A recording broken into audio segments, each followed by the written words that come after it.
And welcome to the Cult Cinema Circle podcast. My name is Jesse, and I'll be your host.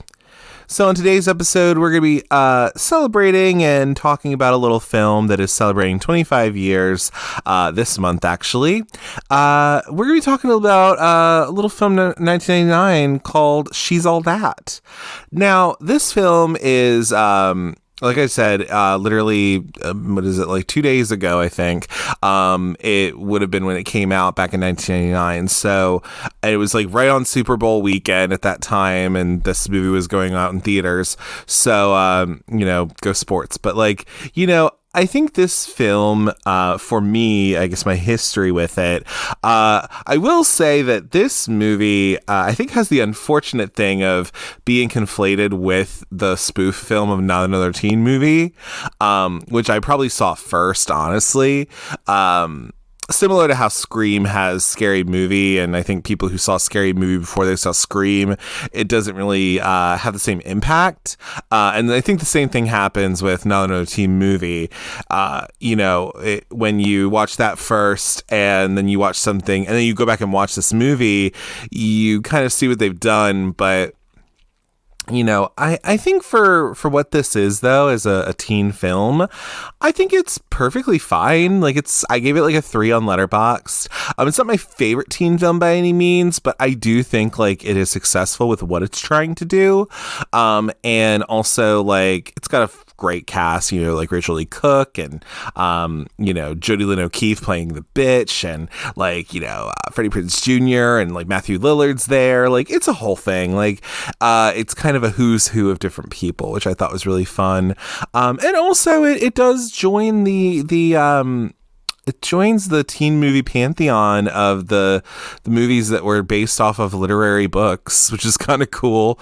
Literary books, that might be I don't know if it's a double negative, but whatever. Redundant, but it's fine. But it's based off of a play, and all that kind of stuff we'll get into about that as well. But yeah, I just think it's perfectly fun and enjoyable, and you don't have to think too much on it. And I do think overall it's a perfectly good film. I think if I watched it again, I'd probably give it a higher rating, honestly, because it is something to behold, I think.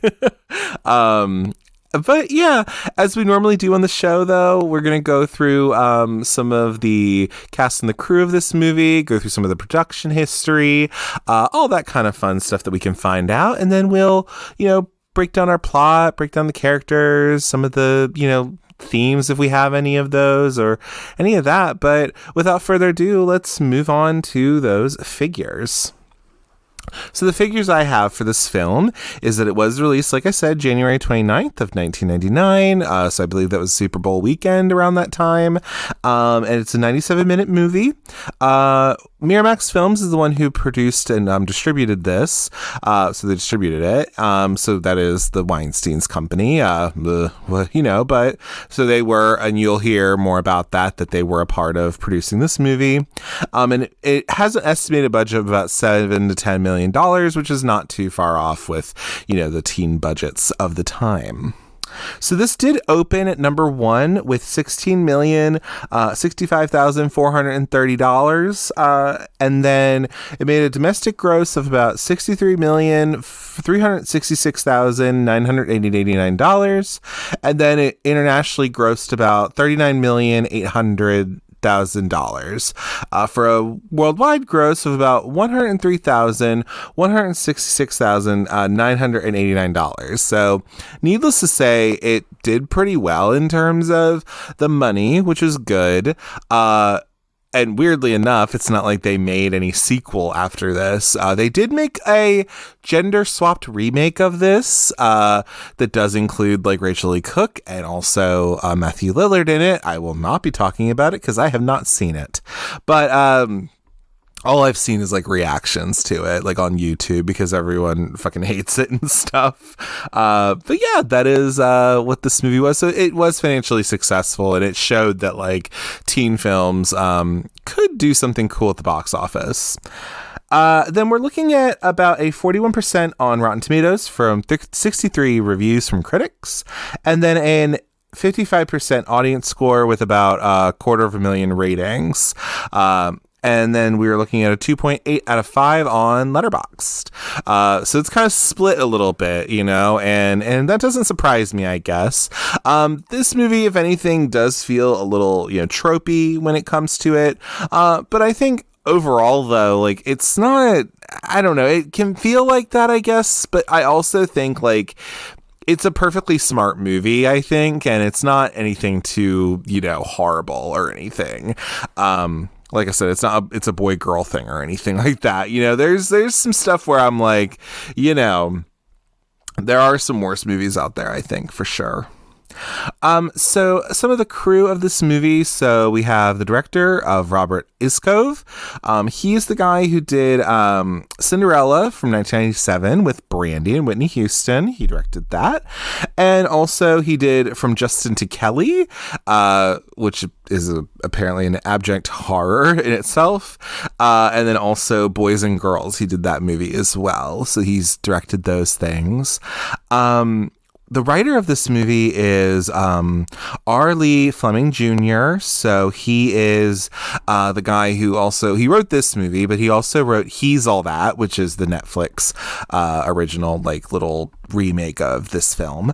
But he is also the original writer. He ended up getting, like, a credit of it, I think, but he was the one who wrote Get Over It from 2001, which is like an adaptation of Midsummer Night's Dream from Shakespeare. If you haven't watched Get Over It, go watch Get Over It. It's so fun. It's Ben Foster, Kirsten Dunst. It's really fun. I like it. And the composer of this movie is Stuart Copeland, who he was actually, he was the composer on Good Burger from 1997, and also Pecker, which is one of John Waters' movies with Christina Ricci and Edward Furlong, I believe. Haven't seen it, but you know, I love me a John Waters movie. And he also did the one and only On the Line from which has Lance Bass in it playing a straight guy who's like falling in love with Emmanuel Cherokee. And you know, listen, that, oh god, you know, it's funny, I did an audio commentary on that once and I didn't actually release it like that. I had like a Patreon for a minute. I mean, if anybody ever wants to have me do a Patreon or anything, that'd be fine, I guess. I do kind of want to do audio commentaries. They seem kind of fun.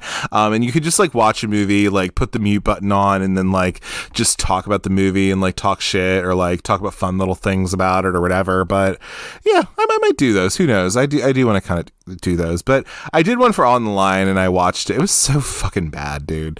The movie was really bad, but you know, whatever. It was fun to see Lance Bass in a little acting role and whatever. But Stuart Copeland's the one who did the music for this movie, and then he did the music for that. Cinematographer is Francis Kenny, so they are the cinematographer for different movies. Heathers, he did shoot Heathers, and also Scary Movie, also shot that. So it's kind of interesting that he did Scary Movie and also then did this movie. Harriet the Spy, which again, I think I've said this already, but we will be doing an episode on that later this year. So it's cool that they shot Harriet the Spy as well. And also From Justin to Kelly. So I think it's because like Robert Iscove like was already a part of that. So obviously he's bringing some of the people he knows. And then you have the editor, Casey O. Roars, and they did Christmas on the Square and also From Justin to Kelly. Listen, I don't want to watch From Justin to Kelly. I don't even know if that movie is that good. It doesn't seem like it is. But who knows? Maybe I have to at this point. I do like a Kelly Clarkson, except she hated that fucking movie, apparently. And she did not want to be in it, but she kind of was contractually obligated to do it. But anyway, and then for the actors of this movie, you have Freddie Prinze Jr., of course, who is the son of the comedian Freddie Prinze from back in the day. But he is, of course, from I Know What You Did Last Summer, and the sequel as well. He's also in the movie Sparkler, which was Darren Stein's directorial debut. He's in that movie with Jamie Kennedy and Park Overall and all that, so that's cool. He's also in Scooby-Doo, and he's also in The House of Yes with Parker Posey, where he is I think he's the brother of Parker Posey, and then he brings his girlfriend Tori Spelling to Thanksgiving dinner. So yeah, if you haven't seen The House of Yes, I would check it out. It seems like a fun movie. I wasn't the hugest on it, like I didn't fall in love with it, but it was a fun movie, and I love a Parker Posey movie, of course. And then we have our queen, Rachael Leigh Cook. So she is child model actor turned, adult actor. So she is from like This Is Your Brain on Drugs PSA from back in the day, but she was also in like the Babysitters Club movie. She was in she was also in The House of Yes. Funny enough, she plays young Jackie O, which is kind of fun. She's also in All I Want to Do with Gabby Hoffman and Kirsten Dunst. Josie and the Pussycats, of course, she's Josie. She's also in He's All That, like I said. And then, Carpool, she's in that movie with, I think, if I'm not mistaken, wait, Kevin Pollak is also in that movie, Carpool. Yeah. I was right. Yep. I know these things. I mean, I guess I should know these things. I am doing a literal episode on it, but no, he's not. I keep getting him. Let me tell you something. I keep getting him and like, I keep getting House Arrest and Carpool like just switched for some reason. So no, Kevin Pollak is not in Carpool. He's in House Arrest, and she is not in that movie. Although she very well could have been. No, that's Tom Arnold and David Paymer. Sorry about that. Anyway, but Kevin Pollak is in this movie too. He's like from, like I said, House Arrest. Oh my God. The Usual Suspects, That Thing You Do. He plays the dad, Papa Boggs, if you will. Rachael Leigh Cook's amazing though. You have Matthew Lillard. He is Shaggy himself from Scooby-Doo. He is from Scream, of course. He's in all the things. He was in Five Nights at Freddy's. He was in fucking He's All That. He was the voice of Shaggy for the longest time. I mean, he's fucking amazing. And he was in SLC Punk. I must say, I love SLC Punk. I've loved that movie for a long time. I might cover it on the show. Anybody who wants to come on and cover that with me, I would be down for it. I love that movie so much. Anyway, yeah, if you haven't watched SLC Punk, please watch that. Paul Walker, so of course, rest in peace, Paul Walker. He unfortunately passed away from a car accident. He's from the Fast and the Furious movies. This is kind of what his bread and butter was. But I love him a lot from Pleasantville, where he is the love interest kind of Reese Witherspoon's character, and then also he is in Tammy and the T-Rex. We can't forget about Tammy and the T-Rex. Don't worry, I'm going to do an episode on that too. I love that movie. That movie is so stupid and lovely. And you have Jodi Lynn O'Keefe, who plays Taylor Vaughn in this movie. She is from she's in the she's in the sequel to Devil in the Flesh that starred Rose McGowan, like for the first movie, and then she's in the second movie, which is weird. Anyway, but she's also from Halloween H2O. She is in Whatever It Takes as well, which is a not very good teen movie with Marla Sokolov in it. And Shane West, and then also Jodi Lynn O'Keefe. But she's cool. She's fine. And then Kieran Culkin's in this movie. He plays Simon Boggs. And then he's from Scott Pilgrim vs. the World. He is from Home Alone. I think like the Home Alone sequels as well. He was also in the Cider House Rules apparently as well. So that's kind of fun. So yeah, that's a little bit about our cast, I guess. I'm gonna look and see if there's anybody else. Oh, but then also you have like Anna Paquin, one of the, if not, the youngest, one of the youngest Oscar winners ever in life. But she was also in like Trick or Treat, of course. She was in the X-Men movies. She's Anna Paquin. She's amazing. But this is before she really blew up like that. Eldon Henson plays Jesse Jackson. That's his literal name, which is Lainey's friend. He is from Idle Hands. He's also been in, which I do have an Idle Hands episode coming out at some point as well. But he was in like The Butterfly Effect. He was in Killers of the Flower Moon. He was in the Mockingjay movies for. Okay, so he's had a little career. Good for him. Usher is in this movie. He's the campus DJ. Lil' Kim's in this movie as well, as one of Taylor's friends, and also Gabrielle Union, of course, is in this as well. Dule Hill is also in here playing Preston. He's from like Holes, and he was also like in in a couple of things as like a younger kid too. He's a dancer, really. So yeah, I would love Dule Hill.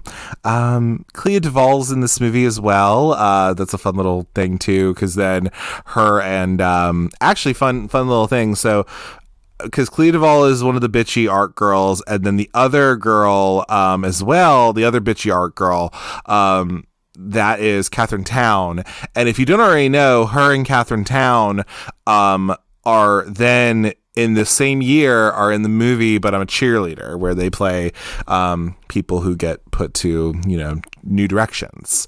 So yes, they are in this movie together, and they're also in that movie together. Yeah, there's a couple other fun little ones. So, like Alexis Arquette, pre-transition, was in this movie as well. Kind of like they were in Bride of Chucky. Debbie Morgan, who I love Debbie Morgan. She is also the art teacher in this movie. She's from East Bayou and like all sorts of things. And also Tim Matheson from A Very Brave Sequel, and also the voice of Johnny Quest. He plays the dad of Zach Seiler, Mr. Seiler, I guess. But yeah. And there's a couple other, nothing too crazy, I guess. Nobody else too crazy, I don't think. Although they do have, a fun little thing in here. If you didn't already know this, tying back to Harriet the Spy. The girl in the beginning when Zach comes into school or whatever, he... So Ashley Livich is the girl who he mistakes her name for another name or whatever, and then she has a friend with her who she's walking with, and it's like a white girl and a black girl, and the black girl is actually Vanessa Lee Chester. And if you don't know who she is, you do know who she is, because she was in the Lost World for Jurassic Park, but she is also the friend of Harriet the Spy. She is Janie, which I thought was very fun, and so that's so cute that she's also in this movie too. But enough about the cast, I guess. But that it's kind of a who's who of different people, really. But yeah, I think that was really cool. Now, a little bit about this movie in particular. So, or I guess, if we're going to talk about She's All That, we do have to talk a little bit about where did this movie, originate, right? We got to talk a little bit about that. And so we got to talk a little bit about what is called Pygmalion, as I stated a little bit earlier. This movie in particular is a adaptation of that, similar to how Clueless is an adaptation of Emma, and how 10 Things I Hate About You is the Taming of the Shrew and stuff like that. So we got to talk a little bit about Pygmalion in this situation. Now, Pygmalion itself is also a Greek mythology figure. So pretty much what happens with Pygmalion is that generally what happens with them is that Pygmalion is a sculptor who fell in love with a statue that he had carved himself. And so in book 10 of Ovid's Metamorphosis, which is this book, pretty much, it was a Roman poet, but it was this thing. Pygmalion was Cypriot, I believe, so from Cyprus, a sculptor who carved a woman out of ivory, and that statue was named Galatea. And so let me see anything fun, but the basic idea you need to know is that it's based off of Greek a little bit, but when we're talking about the actual true real that's what it was. So falling in love with one of his sculptures, and then the sculpture comes to life. The general idea of that myth was a popular subject for the Victorian era British playwrights. So Pygmalion got turned into a play by George Bernard Shaw, and so W.S. Gilbert, who was one of Shaw's influences, he liked this Pygmalion story. He wrote a successful play based on the story called Pygmalion and Galatea, and all of that kind of stuff. And so it just was it was this pretty much George Bernard Shaw. He came across this material and he decided to turn it into a different story. And not like I'm going to be blowing anyone's mind too crazy, but this movie, and also, like I said, Pygmalion was a play, but also My Fair Lady is also an adaptation of Pygmalion as well. And so we're going to talk a little bit about that. But the plot summary, I'll give you the plot summary of Pygmalion as just a show. I'm going to get this literally from Sparks Notes. So not Cliff's Notes, but, Spark Notes is fine. So two old gentlemen meet in the rain one night at Covent Garden. Professor Higgins is a scientist of phonetics, and Colonel Pickering is a linguist in Indian dialects. And the first bets the other that he can, with his knowledge of phonetics, convince high society London that in a matter of months he will be able to transform the Cockney-speaking Covent Garden flower girl, Eliza Doolittle, into a woman as poised and well-spoken as a duchess. The next morning, the girl appears at his laboratory on Wimpole Street to ask for speech lessons, offering to pay a shilling so that she may speak properly enough to work in a flower shop. Higgins makes merciful fun of her, but is seduced by the idea of working his magic on her. Pickering goads him on by agreeing to cover the costs of the experiment if Higgins can pass Eliza off as a duchess at an ambassador's garden party.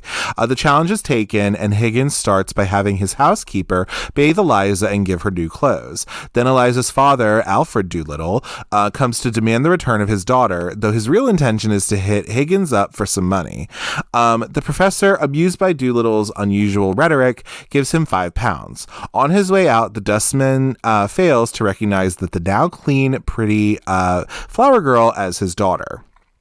For a number of months, Higgins trains Eliza to speak properly. 2 trials for Eliza follow, and the first occurs at Higgins' mother's house, where Eliza is introduced to the Ensford Hills, a trio of mother, son, and daughter. The son, Freddie, is very attracted to her, and further taken with what he thinks is her affected small talk when she slips into Cockney. Mrs. Higgins worries the experiment will lead to problems once it has ended, but Higgins and Pickering are too absorbed in their game to take heed. A second trial, which takes place some months later at an ambassador's party, which is actually not staged, is a resounding success.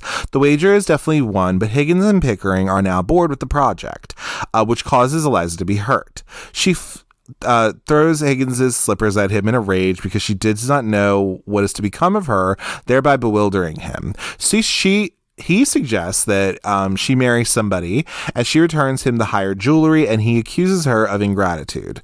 The following morning, Higgins rushes to his mother in a panic because Eliza has run away, and on his tail is Eliza's father, now unhappily rich from the trust of a deceased millionaire who took to heart Higgins' recommendation that Doolittle was England's, quote, most original moralist.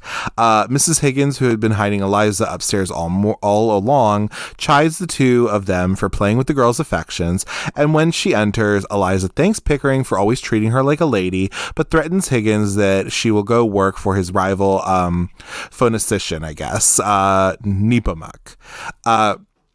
The outraged Higgins cannot help but start to admire her, and as Eliza leaves for her father's wedding, Higgins shouts out a few errands for her to run, assuming that she will also return to him at Wimpole Street. Eliza, who has a lovelorn sweetheart in Freddie and the wherewithal to pass as a duchess, never makes it clear whether she will or not. So, yeah, if you didn't already know, that is what this movie is about. So it's just a bit of a different story, obviously. And then, of course, there was a musical that came from My Fair Lady that had Julie Andrews in it. And then also a movie that had Audrey Hepburn in it.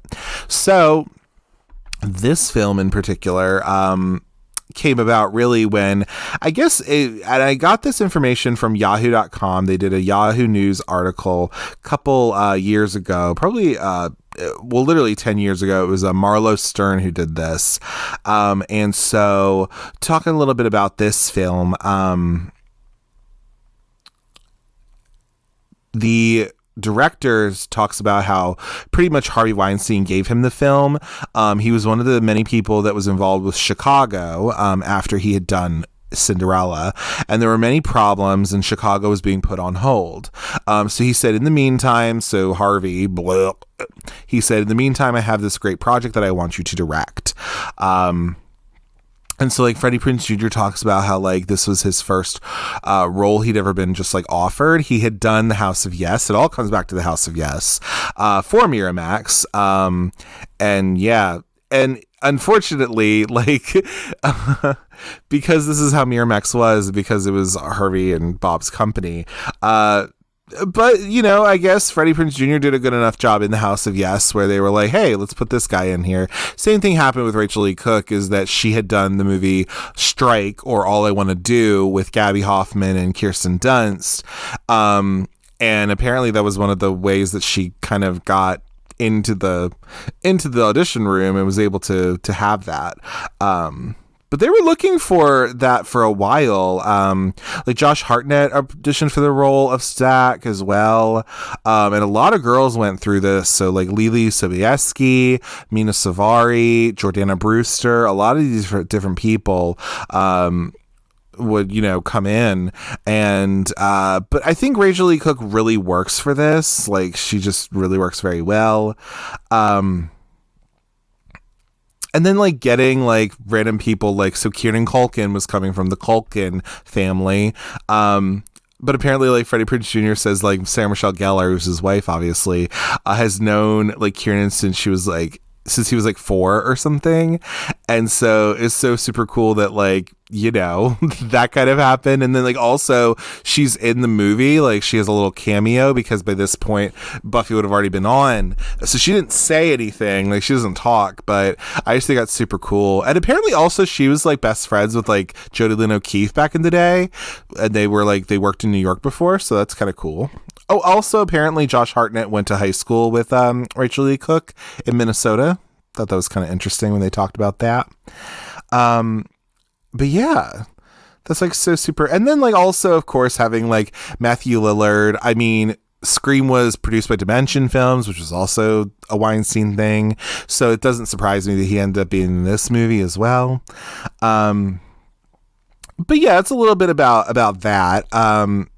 I don't have, like, too much, like, crazy information. A lot of this in the Yahoo article, it talks a little bit about just, like, how they were cast, like, what was their own high school like, their own high school experiences and stuff. But yeah, so that's a little bit about that. But yeah, so, like, for this though, so the writing of this movie is also really interesting as well. So like I said, the cast was kind of all over the place, but, like, you know, they were able to assemble these folks. So like I was saying, R. Fleming Jr. is officially credited as the sole screenwriter of this movie. But also, in an interview in 2002, M. Night Shyamalan, who actually stated that he polished the screenplay while he was also adapting Stuart Little and writing a spec script for what would then become The Sixth Sense. And this was also confirmed on the film's audio commentary with Iscove. So he did talk about that. And what then also he talks about is in 2013, Shyamalan claims that rather than simply polishing this as script, he actually ghost wrote the film. This is disputed by Fleming, though, and Jack Lechner, who was the head of development in the 1990s, he confirmed that technically both Shyamalan and Fleming did contribute to this script. Fleming wrote the initial script that Miramax bought, so he got the money, you know, for the initial script, of course, while Shyamalan did an uncredited rewrite, doing more than a polish that got the film greenlit. So really, it was like the story was brought to Miramax by Fleming, but then Shyamalan did end up writing this where it did get greenlit. Lechner reiterated that content from both writers was included in the final cut of the film. And producer Richard and Gladstein said that the script was, quote, pretty much done already, but that Shyamalan's changes, quote, helped enormously with the relationship with Kevin Pollak, who is Wayne in this movie, the dad. Iscove attributed the performance art piece and the hacky sex sequence to Shyamalan. Fleming attributed the line, "Am I a fucking bet?" to Shyamalan as well. Fleming introduced various pop culture references in his script. So like Laney Boggs is named after Kim Boggs from Edward Scissorhands and Lainey Pierce from Reality Bites, which were two Winona Ryder characters. And like the characters Zach and Taylor, they're named after the two of the members of the group Hanson, which is super fun. And yeah, and then also, so like Kevin Pollak in this movie, he, as you could see, like when he's watching Jeopardy, when his kids are at home with him, he also did that same thing in a different movie he was in, which is called Truth or Consequences, New Mexico. The idea was in Fleming's script, but then Pollak expanded on it and he improvised his answers during this, which I thought was very funny.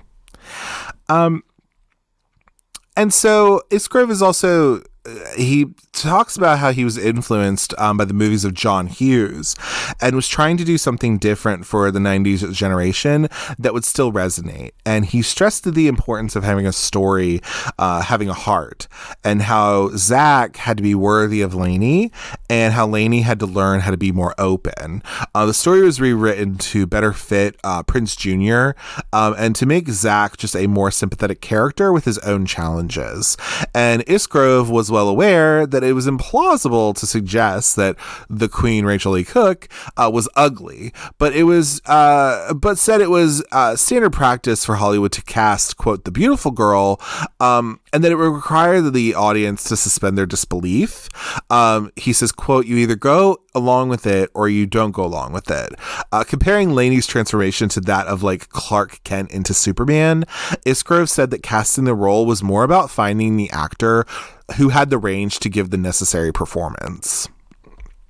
And I kind of agree with that. I mean, the whole thing is that, you know, the whole joke, I guess, is that, you know, oh, these glasses and paint-covered overalls or whatever. But it's not completely about that. I mean, you know, it's a Hollywood movie. They're going to cast a pretty young actress, you know, I mean, because a lot of the times, like, because acting is a business that is about the way you look a lot of the time, like, you have to obviously look aesthetically pleasing, but you get the idea that, and we'll talk about this a little bit, but you get the idea that Laney is different from other people. It's not a thing of, like, not like other girls type shit, and she doesn't seem like in my view, she doesn't seem like a manic pixie or anything like that, like dream girl person, obviously. But like, you know, there is something that makes her different. And I think this works out a lot more where I can be like, oh yeah, no, she's different from her peers because of this. And that's what makes her somebody to then, you know, turn into something a little different and to just kind of tweak a little bit, you know, and that's what I think it is. I absolutely kind of understand how she is the Eliza Doolittle in this thing. I almost keep wanting to say Eliza Dushku, by the way, but like I haven't yet. I don't think, hopefully. But no, but she is the Eliza Doolittle of this story, and that kind of checks out for me, honestly. But yeah, so filming of this movie took place in like a little over a month, August 6th, 1998 to September 28th, 1998. So little over a month. This is all shot at Torrance High School, which is the Buffy the Vampire Slayer high school and also the 90210 high school. I think it was also the high school from Not Another Teen Movie. Iscove was also he was a choreographer, which I guess makes sense if he then went on to do From Justin to Kelly. He wanted to expand and embellish the prom scenes while also showing the Weinsteins how musical musical numbers could work in films. So the dance scene was choreographed by Adam Shankman at the request of the film's co-producer, Jennifer Gibgot, who is Shankman's sister. And so Shankman was assisted by Ann Fletcher, who I think was another choreographer. And he was concerned with the scene not tonally meshing with the rest of the film, but Iscove persisted, though. And test audiences didn't understand why the dance scene was happening. So Bob Weinstein actually asked for a reshoot with Usher to actually link the scene. So I don't think Usher was actually there on set. I don't think he was on set for any of his time, to be honest with you, but whatever. Shankman also worked with Matthew Lillard when he was dancing at the party, which I thought was really nice as well. And talking about a little bit about the costumes. So the costume designer, Denise Wingate, said, quote, "We have no budget, so we had to get really creative. Everything in that prom scene is like white, black, or gold, and they got it all from the Salvation Army, and they just worked it."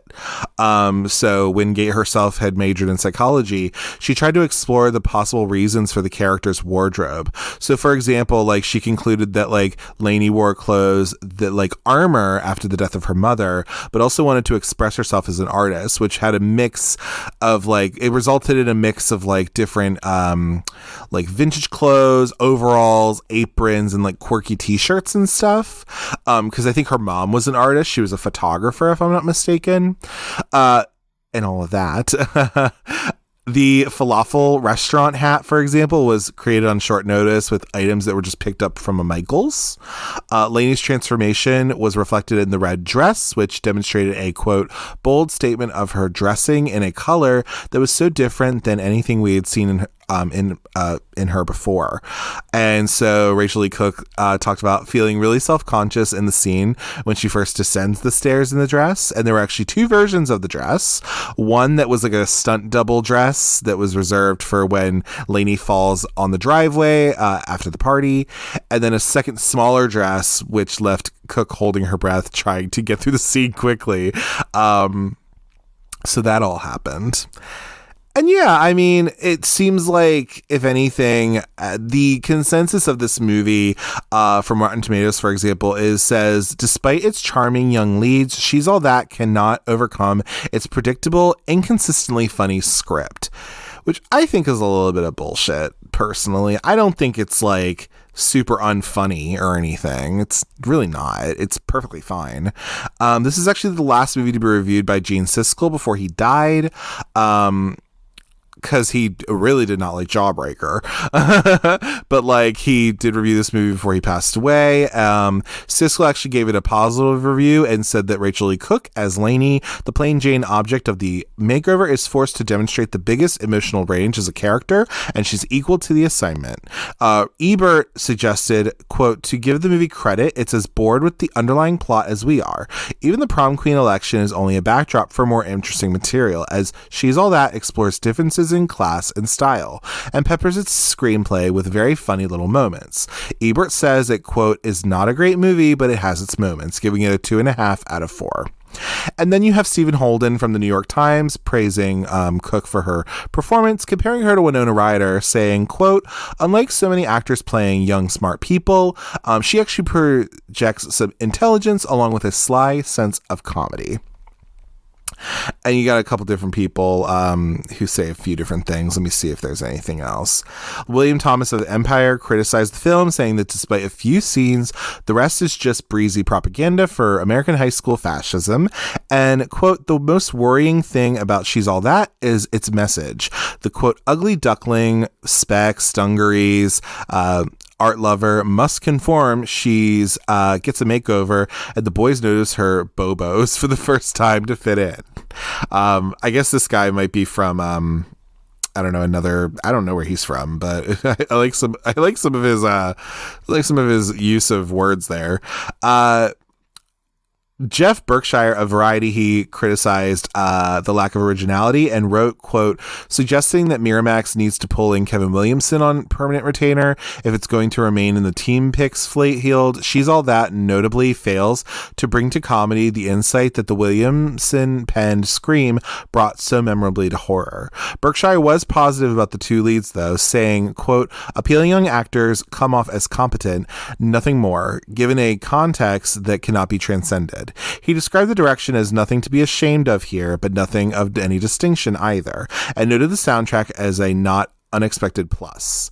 Jane Goodall of the San Francisco Examiner wrote, and quote, and just once, I'd like to see a teen flick that doesn't send out a message to young girls that to be acceptable, you have to conform. I like the artist girl much better before. Mick LaSalle from the San Francisco Chronicle calls it, quote, about one idea short of being an excellent teen romance. As it stands, it's a pleasing but routine effort. And LaSalle also criticized the film for running out of plot about halfway, saying that the, quote, storyline is stretched out to the breaking point, and in one instance, director Robert Iscove stops the action for a long dance sequence set at the prom that has nothing to do with anything. He commented that the film is, quote, intermittently funny, and praised Matthew Lillard's performance, calling it the best thing of the picture. So that's a little bit about all the critical response of this movie as well. But yeah, I mean, the basic idea of this movie, I guess I'll go over a brief plot summary, if you will. So pretty much this movie, I'll read it right from Wiki, I guess. Pretty much Zach, played by Freddie Prinze Jr. He comes back to school after spring break. He finds out his girlfriend, Taylor Vaughn, played by Jodi Lynn O'Keefe, has cheated on him with a reality TV star, Brock Hudson, I believe, played by Matthew Lillard. After Zach and Taylor's breakup, he consoles himself by claiming that he is that she's replaceable with any girl in the school. And so Dean, played by Paul Walker, his friend, disagrees and bets Zach to turn any random girl from the school into the prom queen in 6 weeks. He accepts, so Dean chooses Lainey Boggs, a awkward and unpopular art student. So Zach attempts to befriend Lainey, but he is promptly ignored by her until he asks for her help with art. She reluctantly invites him to a small theater lounge where she will be performing and intending to deter him. So Lainey volunteers at that art show thing, or at the little performance art piece. She volunteers Zach to perform on stage. He improvises a routine with a hacky sack, and Lainey is impressed, but still rejects him when Zach attempts to try to charm her again. So when Zach shows up at her house, she reluctantly agrees to go to the beach with him and his friends, and they invite her to a party later. Lainey says she's busy, but Zach persuades her to go, and he enlists his sister, Mac, played by Anna Paquin, to give her a bit of a makeover. And that's when we have our scene with the, red dress and kiss me, and we'll get to it. At the party, Taylor, who is embarrassed by Brock and jealous of Lainey, starts publicly humiliating her and brings her to tears. And Lainey is surprised to be nominated for prom queen along with Taylor, and Zach then goes by her house and asks about her mother, who died when Lainey was young, and talks about his father, who is pressuring him, his father played by Tim Matheson, who is pressuring him to go to Dartmouth for college. Zach leans in to kiss Lainey, but pulls back when she jokes that it is just to get her vote for prom king, pretty much. The next day, Zach defends Lainey's brother, Simon, from some bullies, one of which is played by Chris Owen from American Pie, Boy Meets World, all that kind of stuff. And with a scene with pubes on a pizza, where we also see Sarah Michelle Gellar. After a falling out with Zach, though, Dean asks Lainey to be his prom date, and Taylor is humiliated when Brock dumps her, so she cozies up to Zach. And when he turns her down, she tells him that Dean has already asked Lainey to the prom. And when Zach confronts him, Dean then reveals the bet that they've made, forcing a public confession from Zach. And we have the scene where, am I a bet? Am I a fucking bet? A furious Lainey then rushes from the room, and she refuses to speak to Zach. Unable to reconcile with Lainey, though, Zach takes his sister to the prom, so he takes Mac, because Mac goes to a girls' school, like an all-girls school. After some persuading from her father, a disheartened Lainey agrees to go with Dean, and at the dance, Dean boasts of his plans to seduce Lainey. Lainey's friend Jesse, played by Eldon Henson, overhears this, and he and Mac rush to warn Zach, who has taken the stage with Taylor as prom king and queen. And then Zach rushes after Lainey, who has already left with Dean. So we're like, oh no, what's going to happen? So then Lainey returns home to find Zach is there, and she explains how she avoided Dean's advances with a foghorn, which I thought was funny. And then Zach confesses his true feelings for her, and they share a dance and a kiss by the pool. And Lainey asks Zach about the bet, and he says mysteriously that he will honor the terms of the bet. And on the day of graduation, at the end of the movie, he appears on stage nude, except for a cap and a cap and a soccer ball, getting applause from the crowd and a smile from Lainey. So that is the plot of She Is All That.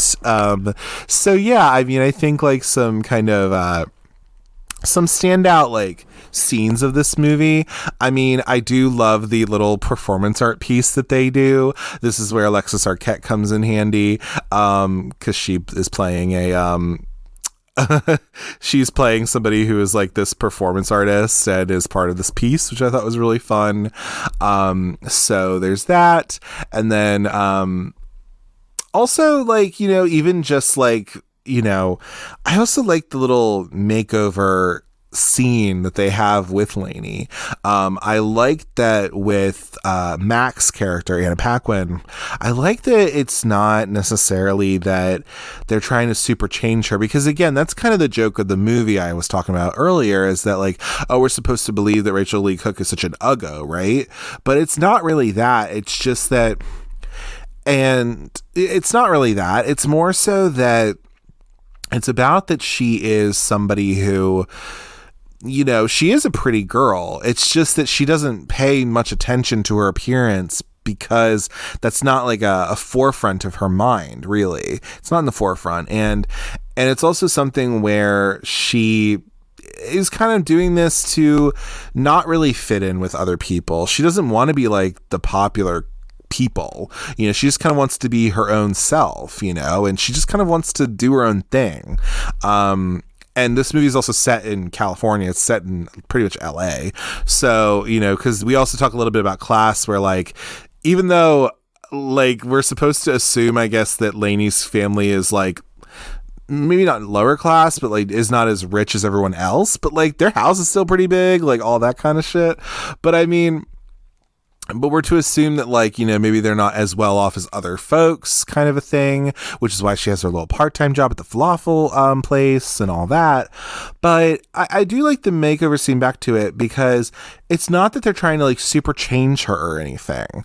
And Mac even says that, you know, slightly, you know, it's improved, not new, you know, Lainey Boggs, you know, and I like that kind of distinction to make, to, you know, say, you know, it's not the new and improved, it's, you know, it's slightly improved, you know, because you already have somebody, you know, who they have a perfectly good canvas. It's just that you're fixing this up a little bit, and you're just, you know, yeah, you're gussing her up, you know. I mean, why not? Like, everyone deserves to have a little nice little makeover, or nice little, you know, to feel good about themselves. Because I think the thing with Lainey's character, and we'll get into that with a character breakdown of any sort, but like, you know, she is somebody who is, yeah, she's just different from her classmates, probably because she's just dealing with being this kind of, you know, being the oldest kid in this family, and also having to kind of take on not really the mom role, but like also just having to, like, you know, just being the oldest in this family, and you know, trying to make sure like her brother is like doing all right and her dad's doing okay, and you know, she kind of puts herself last, I feel like, if that makes any sense. I really do think it is, and that's why I think it's a really interesting distinction, and it's different than what they did in My Fair Lady. You know, the difference between Eliza Doolittle, you know, is that Eliza Doolittle really is just like kind of like, she's impoverished, and she's like, you know, obviously she's kind of like this Cockney accent and stuff and whatever, but like, that what makes her different. But when you clean her up a little bit, you give her these elocution lessons, she can become something a little different. Lainey already knows, and she's already aware of like what it's like in high school and how she is. It's just, she doesn't want to be like other people. She doesn't want to be like these other rich assholes. She doesn't want to be like Clea Duvall. You know what I mean? So yeah, I personally like Lainey as a character. If I'm being honest, like I think she's perfectly fine. Janie Briggs or whatever from another teen movie, but that's a completely like separate thing to me. And I don't think, obviously it's a parody and it's a spoof or whatever, but I think Lainey is a perfectly fine character. And she's just, if anything, trying to work through some shit the best way she knows how, in a way. And I really like her character. I thought she was cool. And she's racially cooked. Like, how can I not love? Yeah, I think, I'm trying to think of any other like fun little scenes or anything. I would say probably also, I do like the little end of it too. So I like the Rockerfeller Skank is fun. Some people may not understand what the hell this fucking music is, like this dance number is supposed to be, but I fucking love it. I thought it was fun. But I also just like the little end where like Zach comes to Lainey's house. They get to have their little talk. This is the same scene that, is on in the beginning of Not Another Teen Movie. But like, it's one of these things where I think it just is, it shows that like in some way they do care about each other, and they've been able to get to know each other. And I think if anything, like, Zach has been able to help out Lainey in some way, and I think also Lainey has been able to help Zach in some way as well. And I just really like that, I think that's awesome. I think with Zach's character, what I do like, what I think is interesting about his character, again, it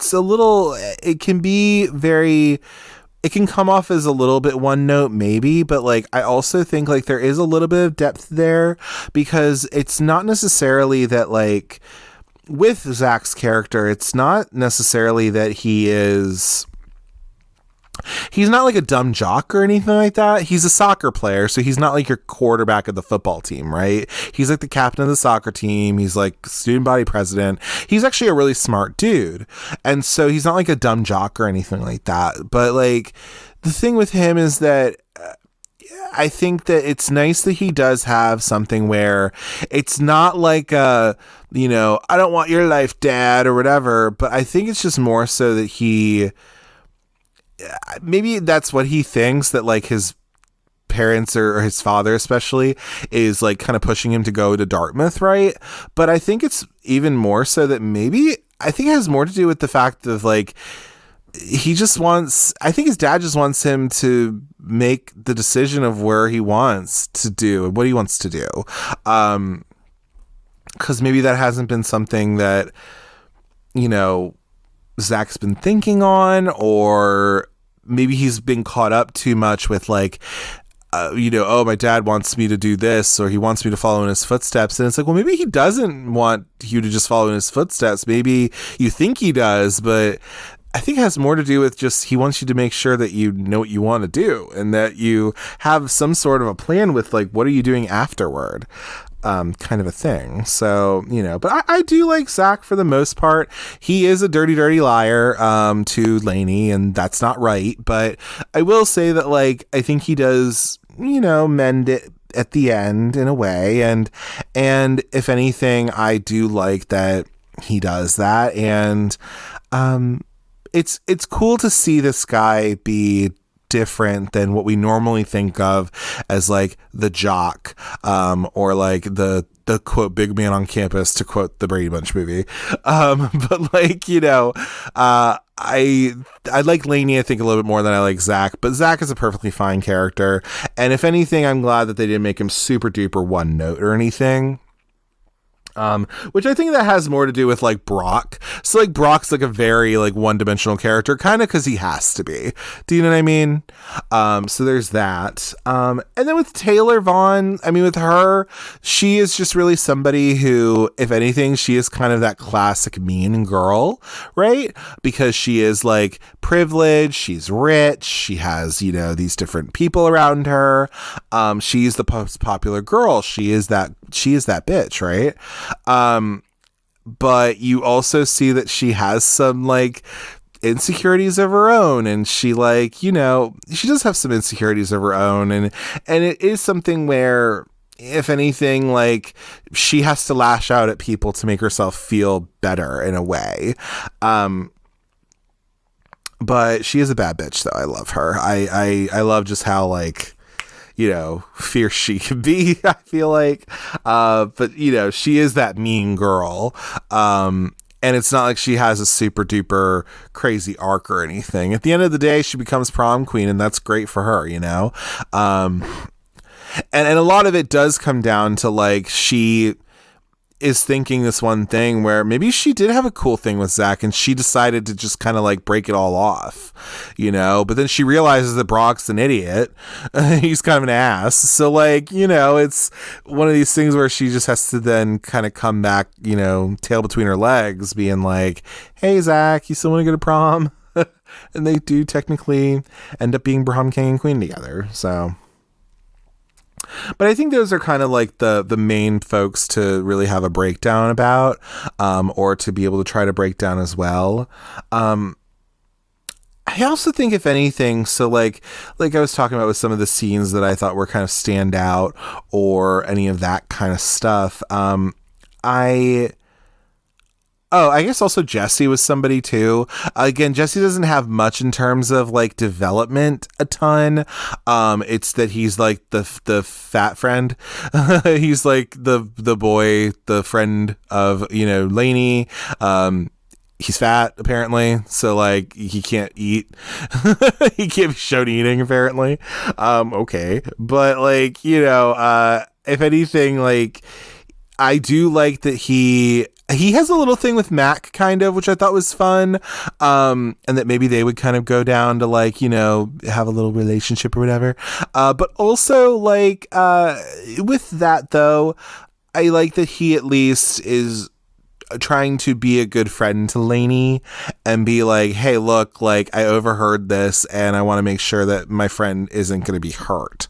You know, she's not going to do anything, you know, I want to make sure the situation is not great, you know, but like, I want to make sure that she, you know, is going to be okay, which I can appreciate, you know, and I think that's fine.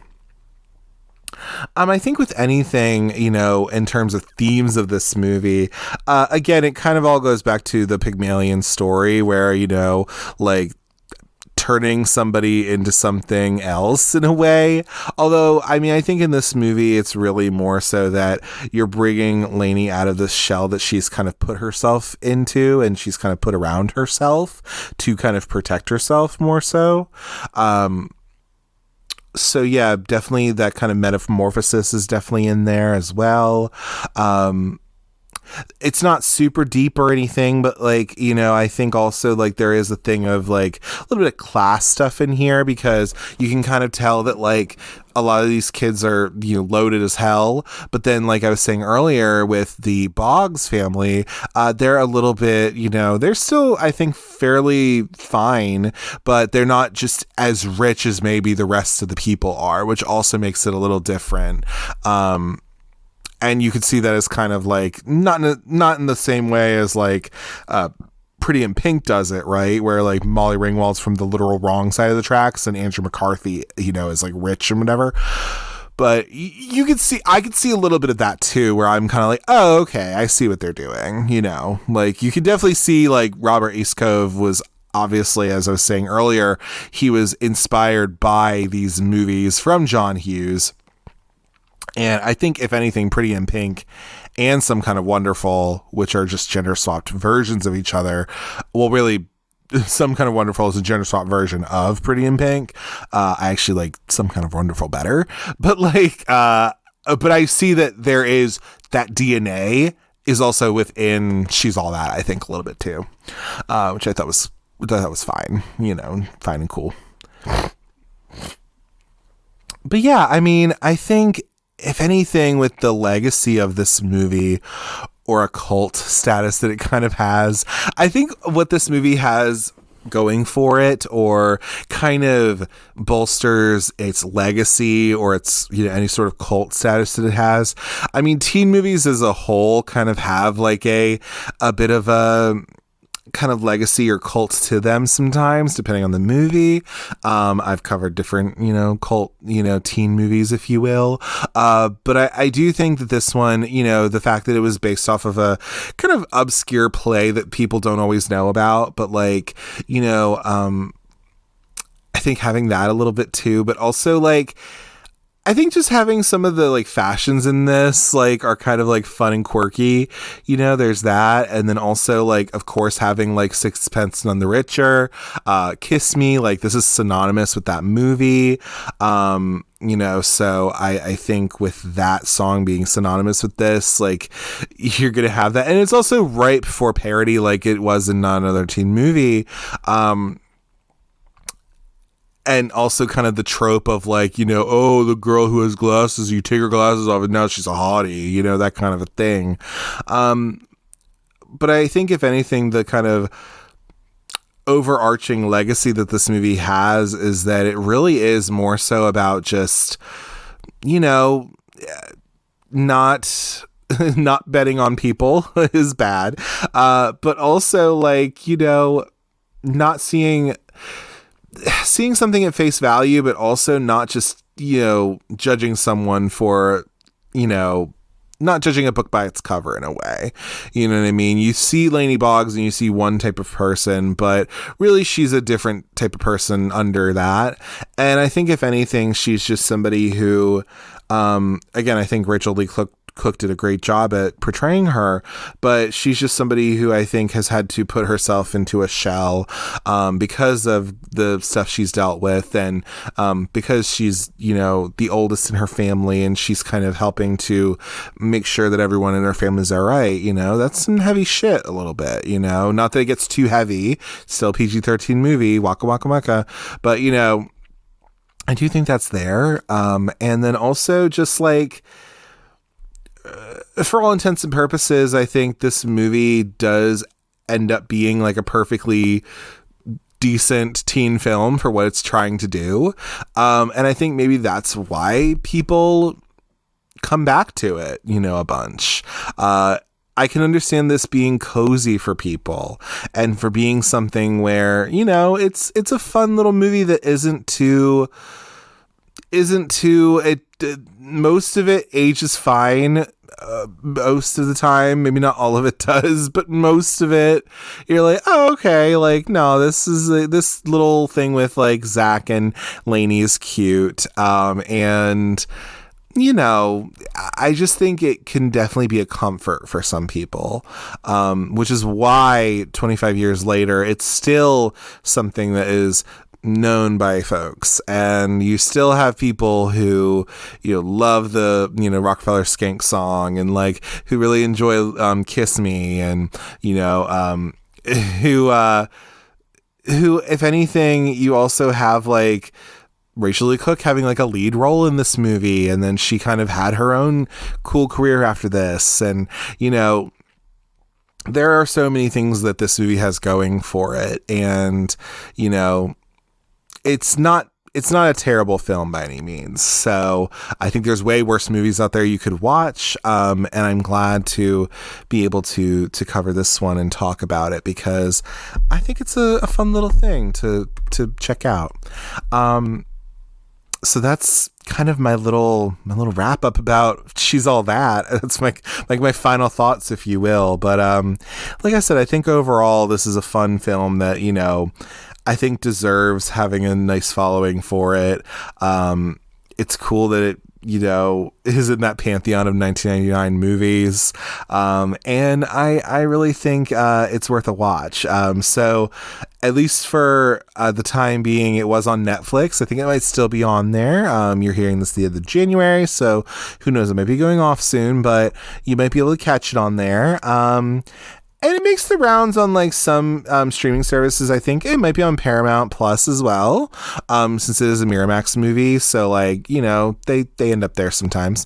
So yeah, it's a that's something as well. I don't ever really see it on Tubi or anything, or even like on HBO. It does come on HBO every so often. So if you have HBO Max, like you can definitely check it out there. But I definitely recommend it. I think it's a fun little movie. And yeah. But I think that's everything I can think of for today's episode and for this week, and all of that. But as we normally do, we're going to plug some stuff at the end. So if you are not already doing so, please follow Cult Cinema Circle on social media. You can follow on Instagram at Cult Cinema Circle. You can follow on Twitter /X at Cult Cinema Circle, and go follow me on Letterboxd at Jesse, Jesse, Kremp, Kremp, all one word. On there, I'll log the movies I review, and like you might see what I'm covering for the show. Little reviews I put up there. I want to make little lists here and there. It's always super fun. And yeah, just general foolishness over there. Super fun. Yeah, and then also on your podcatcher of choice, rate, comment, subscribe, give me 5 stars, give me a little 1 to 2 sentence review saying you like the show if you want. Email me at cultcinemacircle@gmail.com telling me if you like the show, hate the show, what I should cover, whatever you want to do. I'm open to all of it. And yeah, I think that's everything I can think right now. And then also we're coming up on February, coming up soon. So to start off the year, or not to start off the year, to start off the month, we're going to do a little something fun. I'm going to be covering a little movie that is turning, I think it turned 10 years old last year. So we're celebrating a little bit late. But I am going to be covering a movie from 2013. It is called Nurse 3D. And so this movie is about Abby Russell, a beautiful, dedicated nurse with a sinister side, has a secret life in which she targets and punishes dishonest men. So that's saying the least of it. But yeah, I think this is super fun. This movie is iconic. It's on Roku right now. So please, if you have not already done so, this is an erotic thriller. It's super fun. God, it's crazy and kind of horrible. But if anything, I like it for what it is. It's super ridiculous, and we'll talk all about it next week. But yeah, I think, with all that being said, I thank you so much for listening to the Cult Cinema Circle podcast. And, I feel just like Julia Roberts in Pretty Woman, except for that whole hooker thing. But take care, everyone, and take care. See you next week, and have a great rest of your day, evening, week, and all that. And take care. Bye-bye.